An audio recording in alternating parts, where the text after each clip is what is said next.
Азыр ачык айтыш керек, биздин мамлекетке ушул мыйзамдар кирүү менен кодекстер менен кол салынган. Биринчиден кайсыяка салынды?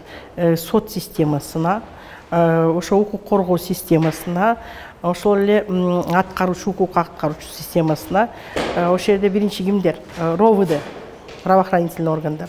Прокуратуранын колу байланды, милициянын колу байланды, соттордун колу байланды. Эмне себептен? Биринчиден ошол кабыл алган кодекстердин мөөнөт деген түшүнүктү алып салган. Мөөнөт деген түшүнүк эмнени билгизет?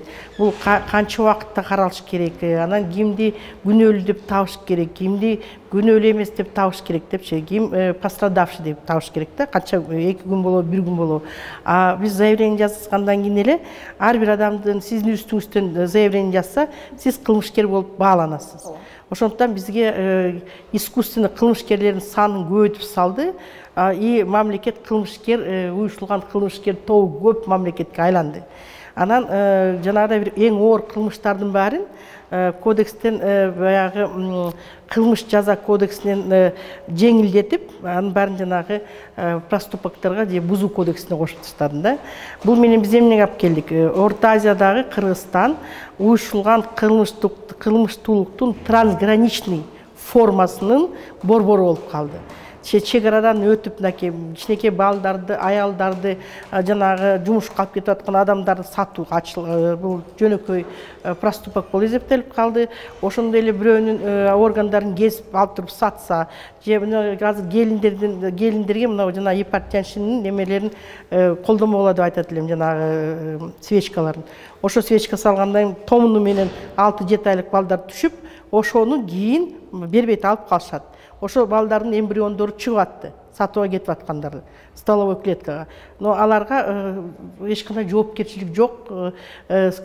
Канча жылдан бери, 3-4 жылдан бери кыдырып жүрүп, эч нерсе таба албагандарды толтура. Сиз заявление жазсаңыз, караса карайт, каалабаса карабайт. Себеби деген тонналап жаткан заявлениянын ичинде жок дегенде 30% да жоголуп атат. Бул милицияга да удобный, коррупционерге да удобный болуп атат да. И анан мамлекеттин баягы укук коргоо органдары колдору байланды. Иштин баары бизге келип аткан каражаттын баары эмнеге кетип атты? Биринчиден ошо гранттар аркылуу байганга, экинчиден бюджеттен акчаны тендер аркылуу утуп туруп, жана коррупцияга малынган чиновниктер бюджеттен миллион деген акчаны чыгып алып кеткенге жол ачылды да. Ошол мыйзамдарга толуктоолор жана өзгөртүү киргизип атасызбы? Азыр ишке ашканы ашабы? Эми мынакей ошо 3 жылдан бери согушуп келдик. Азыр мөөнөт деген нерсенин баарын киргиздик, мөөнөттү. Кең бир оор кылмыштарга байланыштуу теманы баарын кайта кайрыдык. Коррупция дегенди мындай салгылашып атабыз. Уюштурулган баягы эле топ, мурунку мыйзамдарды жазган топтор бизге жол бербей атат. Алардын мүмкүнчүлүгү көп, биздин мүмкүнчүлүгүбүз азыраак болуп атат. Ошондой эле жанагы рецидив, коррупция, мөөнөт, анан жанагы дагы канча нерселерди кайрып келдик да. Бир топ нерселерди талаш тартыш кылып кайрып келдик азырчы. Ошол мыйзамдар кайрылып келип атат. Кайрылып келип атат. Но бирок мен айтып кетишим керек. Бу жерде жанагы администрация президенттен кетип атат. Ачык өйдө жактан кетип атат. Мисалга айтсак, ошол эле иштей турган топторго биз кошкон адамдар кошулбай калып атат. Аларга белгилүү адвокаттарды жаздык элек, баягы жанагы законду тааныган, анан тажрыйбасы чоң адвокаттарды кошпой чийип салышып атат дагы. Өзгөчө эле бир бейөкмөт үйүмдүн, мисалга айтсак, Адилет клиникасыныкын, Жакупованын клиникасына эле 3-4 кишини киргизип атат. Биз сунуштаган адамдар кирбей атат. То есть баягы тышкы саясаттагы грант берип, чоң каражаттарды берип туруп, 200 миллиондон акча, 200 миллион доллардан ашык акча жилди да. Анан ошолорду баягы тарттырган, ошо организациялар менен кирген адамдардын кызыкчылыгы болуп атат да. И в итоге жанагыдай көп нерсени сүрүштүрүп киргизе албай атабыз да. Эгерде ошол мыйзам Кудай сактасын өз ордунда калып кете турган болсо, кандай эмне болуп кетиши мүмкүн? Эгерде бул мыйзамдар калса, мамлекет түп тамыры менен жок болот. Азыр мынакей бүгүнкү күндө РОВДлар бул склад болуп калды. Кайрылуулардын склады болуп калды. Мамлекеттин 80% булар кылмышкерлер болуп калды. Ошол эле учурда эң бир коркунучтуу нерсе, биз суранып атабыз да, киргизе албай аткан нерсебиз укук коргоочу деген түшүнүктү алып салып атат. укук коргоочу деген түшүнүк тапсырылган. Укук коргоочу болуп туруп ким боло алат? Это коомдук уюмдардын өкүлдөрү эмес. Мисалга айтсаңыз, сиз өзүңүздүн тууганыңызды, бир тууганыңызды коргой аласыз. Өзүңүздү өзүңүз коргогонго болот. Дагы жаныңызга бирөөнү алып сизди коргогонго мүмкүнчүлүк болот да. А бирок азыр мындай болуп атат. Бул только адвокаттар катышсын дейт. Адвокаттын лицензиясы 25-30 миң сом турат. Билими жоктун адамдар эле сатып алып адвокат болуп кирип атат. Башка юридикалык организациялардын, алардын штаттары бар да. Штат юристтери бар. Анда юристтерди эмнеге кармап атат? Алар коргой албай калат. Адвокат гана коргош керек деп атат да. Ошо нерсени киргизе албай жатам азыр. Ошондо Ички иштер министрлиги МВД деп коелу, өзүнүн күчүн жоготуп атабы? Азыр Ички иштер министри бир топ немелеринен жоготуп атат. Жанагы коррупционный схемалардын баары кетет, тендерлердин азаят деп ойлойм. Биз тендерлер азаят.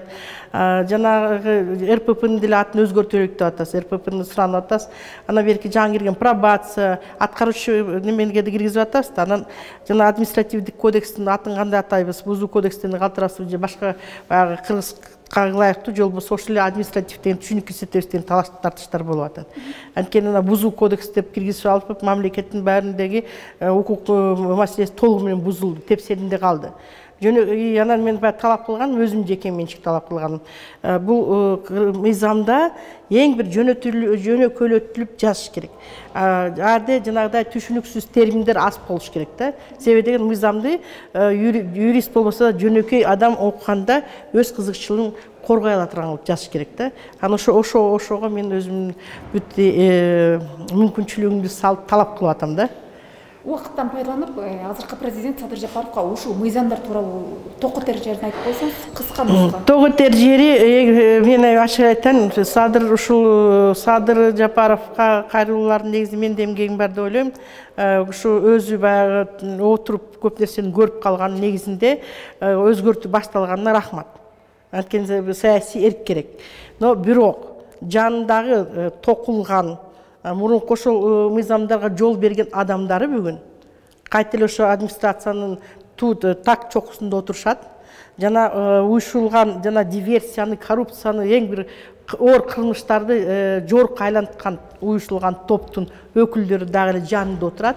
Ал адамдар эгерде бул бизге азыр эмгекке ушул кылган эмгегибизди алып кеткенге жол бербесе, эртеңки күnkү абал дагы эле ошондой оор болот. Төңкөрүштөн төңкөрүшкө алып келген кодекстер кете берет иштепчи.